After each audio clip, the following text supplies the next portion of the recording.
வணக்கம். இன்னைக்கு நம்ம பிலிம்ஸ் அண்ட் மெயின்ஸ் பாயிண்ட் ஆஃப்ல என்னெல்லாம் கொஸ்டின்ஸ் இருக்கு அப்படின்னு சொல்லி பார்ப்போம். முதல்ல வந்து பாத்தீங்கன்னா, according to Indian meteorological department, mini cloud burst is categorized அப்படின்னு சொல்லி கேட்டிருக்காங்க. அதாவது கிளவுட் பர்ஸ்ட்னா நமக்கு தெரியும்.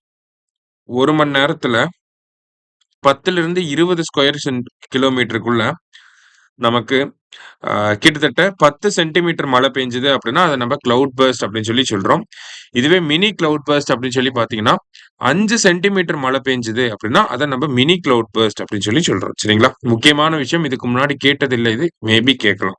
அடுத்தது, which of the following NGO in India has been awarded Ramon Magsaysay award in 2025? Ramon Magsaysay விருது இந்த வருஷம் இந்தியாவில் இருக்கக்கூடிய ஒரு என்ஜிஓக்கு வழங்கப்பட்டிருக்கு. அது என்ன என்ஜிஓ அப்படின்னு சொல்லி பாத்தீங்கன்னா, எஜுகேட் கேர்ள்ஸ் அப்படிங்கிற இந்த என்ஜிஓக்கு தான் வழங்கப்பட்டிருக்கு. சரியா?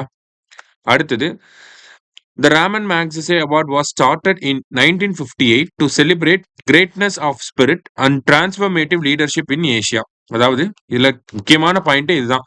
1958ல ஸ்டார்ட் பண்ணிருக்காங்களா இந்த ராமன் மேக்ஸஸே விருது அப்படின்னு சொல்லி பாத்தீங்கன்னா 1958ல தான் ஸ்டார்ட் பண்ணிருக்காங்க. ஃபர்ஸ்ட் ஸ்டேட்மெண்ட் கரெக்ட் தான். Educate girls, Shahina Ali of Maldives, Flaviano Antonio of Philippines are 2025 winners of the award. இந்த வருஷம் 2025க்கான விருது இந்த 3 பேருக்கும் கொடுத்திருக்காங்க. ரெண்டுமே கரெக்ட் ஸ்டேட்மெண்ட் தான். போத் கரெக்ட் அப்படிங்கிறது கரெக்ட் ஆன்சர். சரியா? அடுத்தது, which of the following is often called as ivory of forest அப்படின்னு சொல்லி கேட்டிருக்காங்க. பின்வருவனவற்றில் எது பெரும்பாலும் காடுகளின் தந்தம் என்று அழைக்கப்படுகிறது அப்படின்னு சொல்லி பாத்தீங்கன்னா ரோஸ்வுட் தான் சொல்லுவாங்க. சரியா? அடுத்தது, choose the correct statements about rosewood அப்படின்னு சொல்லி கேட்டிருக்காங்க.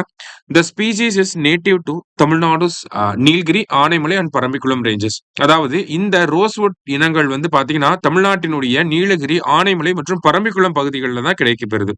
ஸோ ஃபர்ஸ்ட் ஸ்டேட்மெண்ட் கரெக்ட் தான். இதை தான் நம்ம ஐவரி ஆஃப் த ஃபாரஸ்ட் அப்படின்னு சொல்லி சொல்றோம். அதாவது யானை காடுகளின் தந்தம் அப்படின்னு சொல்லி சொல்றோம்.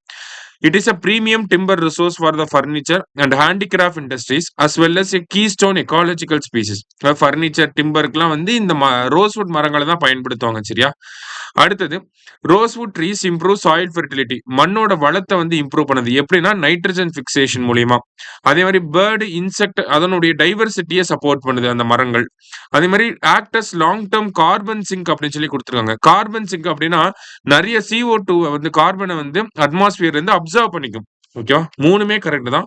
ஆல் ஆர் கரெக்ட் அப்படிங்கிறது தான் இந்த கொஸ்டினுக்கு கரெக்ட் ஆன்சர். சரிங்களா?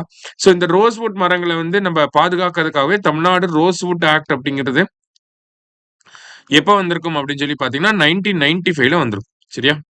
அதே மாதிரி IUCN படி இதை வந்து வல்னரபிள் அப்படிங்கிற கேட்டகரியில வச்சிருக்காங்க. ஓகேவா?